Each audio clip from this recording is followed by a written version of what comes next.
There you go. Wonderful. Well, welcome, Mark. Thank you very much for coming out to speak to us this evening. We last did one of these little double acts probably about a year ago on Zoom, talking about your book on Mike Brearley. We find ourselves talking about another England captain, the great Douglas Jardine, of course, and this wonderful book you've written. I read it mainly over Christmas, and I have to say it was very, very readable and very, very interesting. I thought I knew quite a bit about it, but I learned an awful lot through here, and we'll have a little bit of a talk about it tonight and hopefully tease out one or two issues. But the question I always ask, really, first up is, what brought you to, what made you write this book? What made you decide to do it? I think it came from, and perhaps I could just say what a pleasure, privilege it is to be here, coming down from sort of puritanical Scotland, where we're hardly allowed out of our houses. It's great just to be able to be here and be able to relax and be amongst fellow cricketers. But no, the reason I wrote it is that about 3 years ago, I wrote a book called Playing the Game, sort of looking at the changes in sportsmanship and gamesmanship in cricket over the years. And I suppose I became rather fascinated by sort of controversial characters, those people who one might, let's say, sort of violated the sort of spirit of the game, or sort of took it to its edge. And it's one of the reasons why I've been writing up Roy Gilchrist in the last year or so, who took things much, much further than Douglas Jardine, I had to say. And so I think also that it was, nearly 40 years ago since Christopher Douglas's biography of Douglas Jardine, and that quite a lot of new material had come to light during that time. And it seemed to me that he was fresh for reappraisal. He was ripe for reappraisal as the sort of tenor of the game has changed. And certainly one of the things I noted was how much more sympathetic modern day players were, not least a number of Australians were, to Jardine than, say, the general consensus 40, 50 years ago. Yeah. Yeah, absolutely right. I mean, it certainly has changed in the last 40 years. And the book, I think, is very interesting, because obviously a fairly large chunk of his body line, but there's also a lot on his early life and his life post body line. And I think that again is fascinating. And I'd like to sort of start a little bit with his early life. I mean, you spoke about Scotland. He was, of course, of Scottish ancestry, but he was a child of empire, wasn't he? He was indeed, very much so. Yes, his father and grandfather had both lived and worked in India. His father was born at Simla and then had a sort of Scottish education and Oxford, of course, but went back to India and rose to become Advocate General. And his mother, who of course come from St Andrews, very much fitted into the sort of Scottish, Anglo-Scottish sort of imperial community in Bombay as it was then. And of course, Douglas loved those early years in India and always maintained, I think, a very great affection for the place thereafter. And he was, his father, you mentioned his father very briefly. Again, it's significant, I think, with Mike Brearley as well story. His father was an active sportsman as well, wasn't he? Sure. A very good cricketer, captain Oxford, I believe, yes. Golfer and everything. And, so I think there's quite a nice little connection there. Yeah, absolutely. If we're looking for sort of early clues to his character, he was an only child, wasn't he? Sent away to boarding school. It was. It was very interesting. Of course, it reminded me a bit of another only child born in India, and that was, of course, Colin Cowdrey.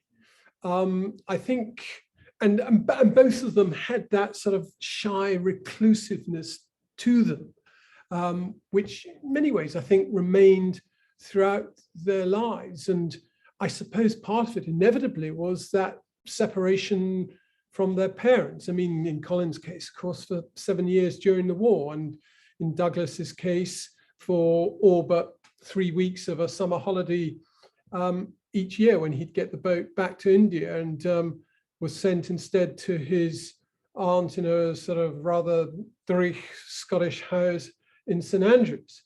Well, I think he was very fond of, but I think definitely that there was that solitude to his life, that aloofness, and indeed his father made that comment to Arthur Maley a few years later. I mean, I already worry about Douglas. He doesn't seem to make friends with other people. I mean, this is well before he'd ever been to Australia, you know.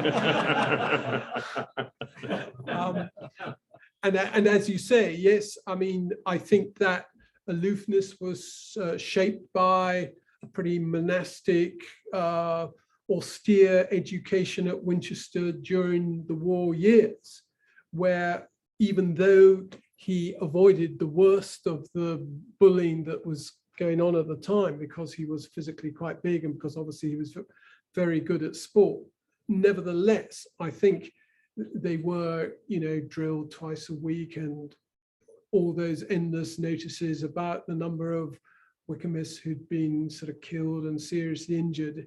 I mean, and the food never good was even worse, and no heating, you know, the usual stuff.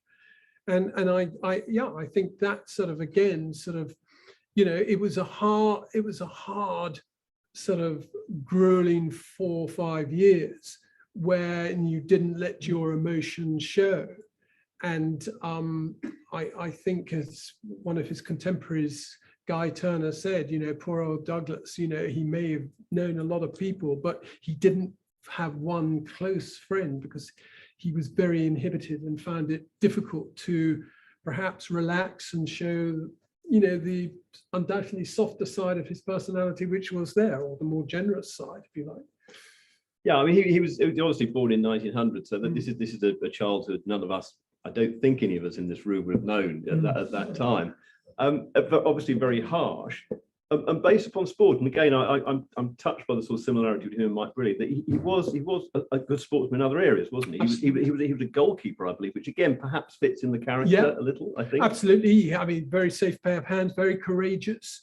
Of course, Winchester football at that time, you know, so with the 3 Ashtons in the side, I mean, you know, it was a terrific side, and so he didn't actually have that much to do. They were unbeaten, but yeah, no, he was very good. He was very good at Winchester football, which was a rather peculiar game.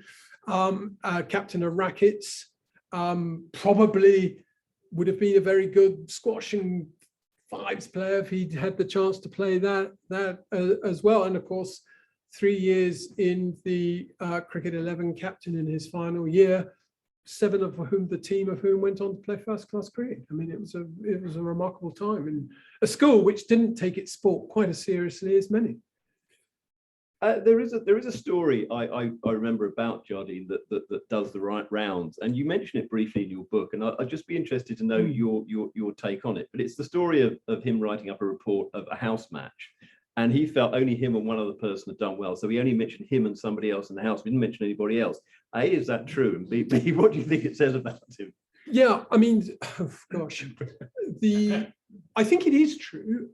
I sort of rather did go on what Christopher Douglas had written on that one. I couldn't find any independent stuff myself, but it then led into this bigger controversy, which was featured, I think it was in the 1983 Australian copy of The Spectator, version of The Spectator.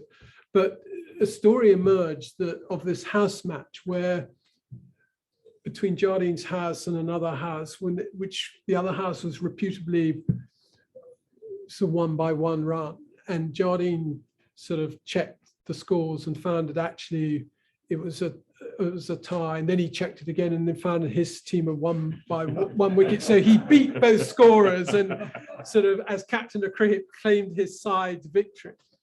And actually, it turned out to be a total hoax because, you know, it was the year after Jardine had left, and in any case, his house hadn't played the other house reputably in the final.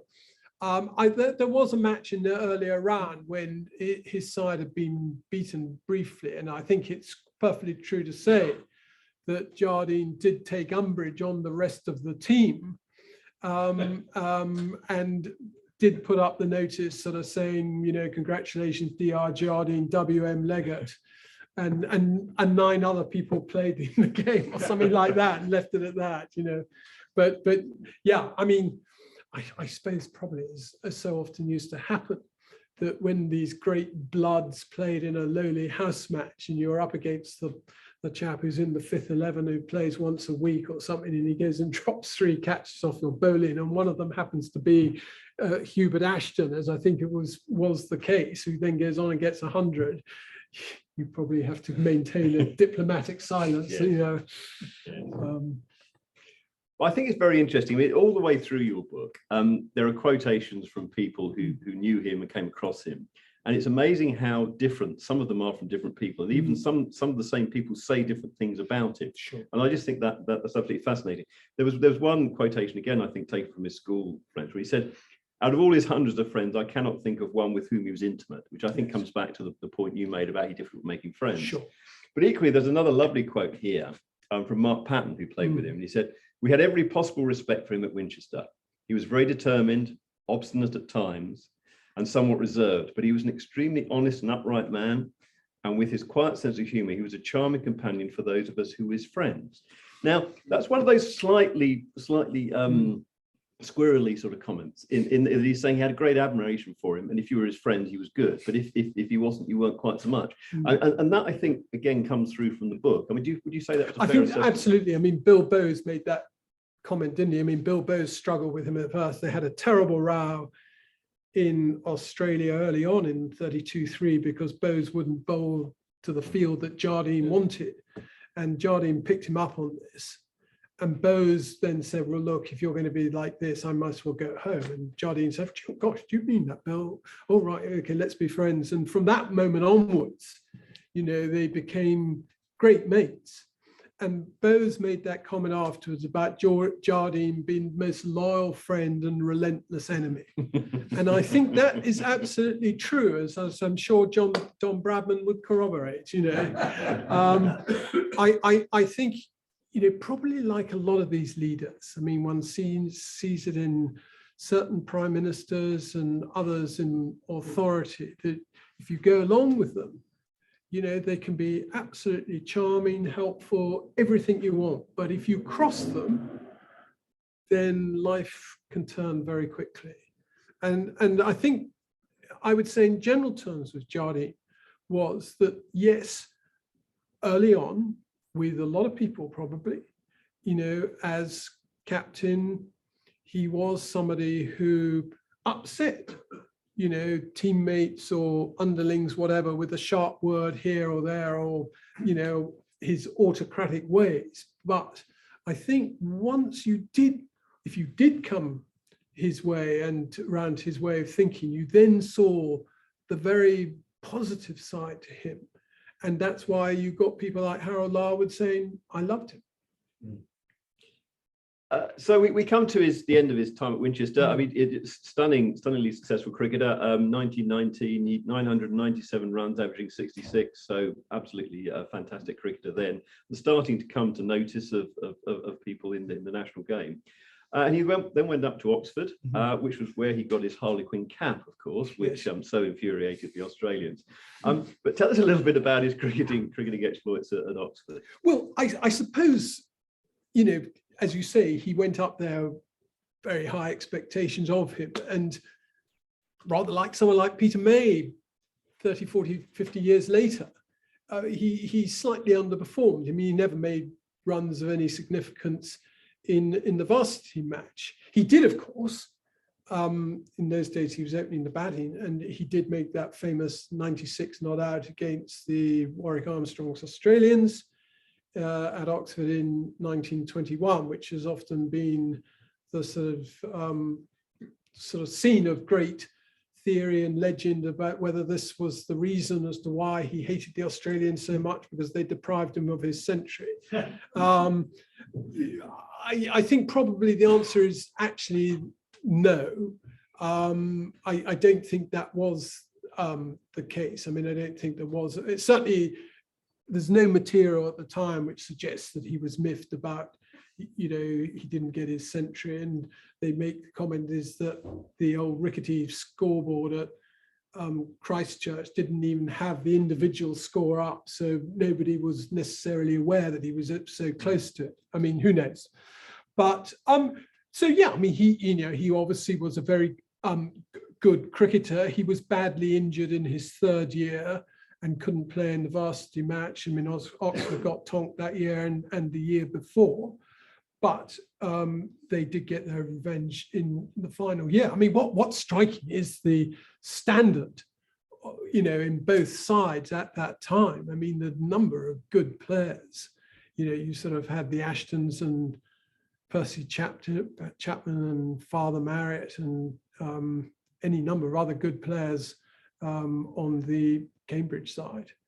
And Oxford had, a number of, sort of Gilligan and, whatever. So, I mean, it was a very impressive post-war, of course. Probably a number of people been out fighting and come back that bit old and mature.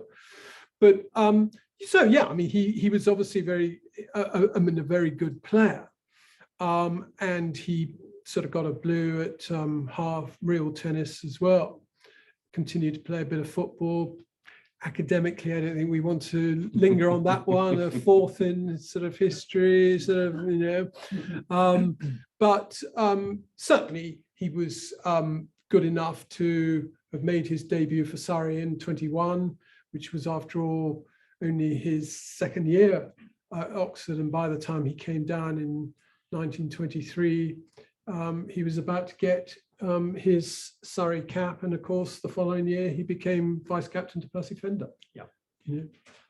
Yeah, and again, he just sort of drifted beautifully into county cricket. But there's a nice, you mentioned his injury at Oxford, playing real tennis, I believe. And it does seem to be that was a bit of a watershed for him, because he moved down to number 5, didn't he? And I got the feeling he was a lot happier down there. I think he was, actually. And of course, I mean, in that sort of great Surrey side, or great batting side, you have obviously Hobbs and Sandham opening and still around for a number of years yet. So there was no wish to disrupt that partnership. And, numbers 3 and 4, you had Shepherd and thank you, Andy Duckett. Yeah. And they have whatever it was, something like 400 centuries between them.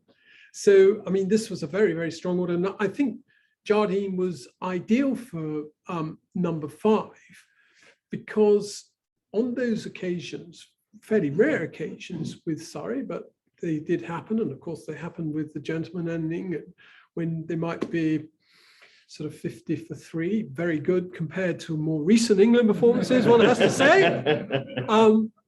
To have Jardine coming in at that stage was perfect, because I think he was, one of those people, and one's seen them throughout history, Basil D'Oliveira, Alan Knott, people who could raise their game when you really needed it from them. And it was no irony. I mean, sort of, that so many of his best innings for Surrey came against Yorkshire when they were often in trouble, or for the gentlemen against the players. And I think, Jardine, by and large, sort of rather like Boycott, actually, or perhaps my first biographical subject, Kenny Barrington, cut out a lot of the sort of kind of more flashy shots to really concentrate on building up that defense and battling through, while still having that ability to display all the shots when needed in a run chase or whatever.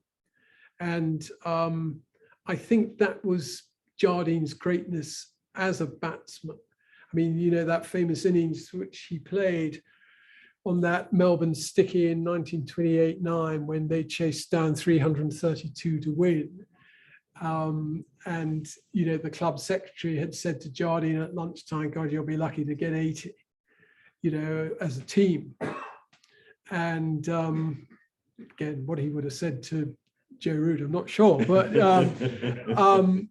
Hobbs and Sutcliffe, helped by poor Australian bowling, admittedly, but Hobbs and Sutcliffe put on one of their most brilliant partnerships. And then Hobbs suggested to the England dressing room. Percy Chapman wasn't around at the time. He was visiting a girlfriend in one of the stands. So it was sort of went through other means. But anyway, Hobbes suggested Jardine came out at number 3 because he had the flawless technique to battle against the Australian spinners.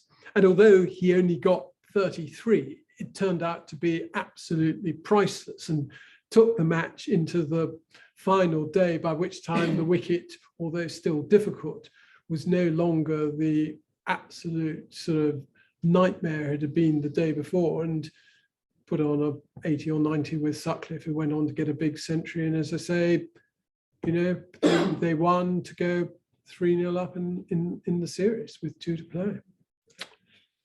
And you mentioned Percy Fender, who is his great friend, and he learned a lot from Fender, I think, at Surrey. I can't ever think of Percy Fender without going back to that absolutely execrable Australian film about Bodyline, where dear old Percy was played by an actor with a stiff, thick Queensland accent, always had a monocle on and a glass of champagne in his hand. That was obviously what the Australians thought he was like. But Fender was important to him in a number of ways, wasn't he? And he obviously was vice-captain too, so he learnt from the captaincy. Yes. And Fender, of course, also was a scribe later on, who tended to do his friend some favours, didn't he, when writing about various things. But they go back a long way, and they had a good relationship. They did absolutely, yeah. They were very different in many ways. Fender was a much more flamboyant type, I suppose. Was it Alf Gover who said, comparing the two as captains, Jardine was a very good captain, Percy was a genius. He had that ability to really make things happen out of nothing. Of course, as you know, during the interwar years, the wicket at the Oval under Boston Martin was a bowler's graveyard, and Surrey didn't have a great attack, but Fender was brilliant at the way he would conjure up sort of out of nothing sort of wickets with sort of plans and all the rest of it. And Jardine used to stand next to him in the slip gully cordon and listen to him and discuss things, and then afterwards in the dressing room or over dinner. And I think they had the very great respect for each other, not just as cricketers, but also, as in individuals. Part of the complexity of Jardine is that although he does play the game as tough as any professional and is much admired, certainly in 32-3, by the professionals in comparison to the amateurs who don't have quite that same regard for him.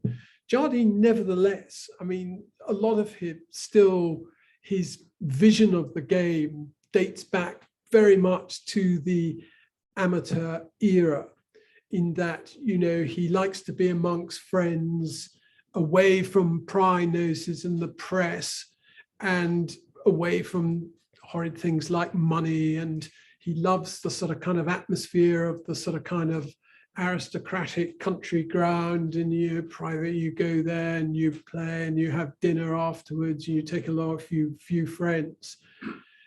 And that remains with him, I think, throughout his life, actually. And that's why he was more than happy to play some, what you might consider to be, quite humble games for an England captain in later life. That he never lost that sense of romance about the game. And it's one of the reasons why he deplored Bradman, because he felt that Bradman was, becoming a celebrity when it was all about the team and making money and publicity and all the rest of it. You obviously mentioned he was an amateur, and of course this was very strict distinction between amateurs and professionals. And there's some lovely bits in the book about how the professionals were treated as against the amateurs. But one of the consequences of that, of course, was he couldn't spend that much time at cricket. And certainly there was a period when he was playing for Surrey, he didn't play as much as he'd like to, because he was building his career.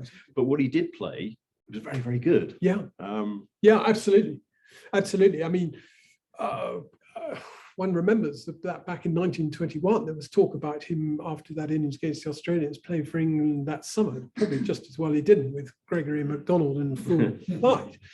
But you know, it was another 7 years before he actually played. And I think one of the reasons was that it took so long, apart from the fact that England, of course, did have a very strong batting side at the time, was the fact that he was often unavailable for, you know, work and things, you know, and injury on a couple of occasions. You know, he began to put that right in the late 20s. And even in those years, in 1927, he only played, I think, 3 championship matches and about another 6 first-class matches, but he still managed to end up getting about 6 centuries and heading the batting averages with 91. Yeah.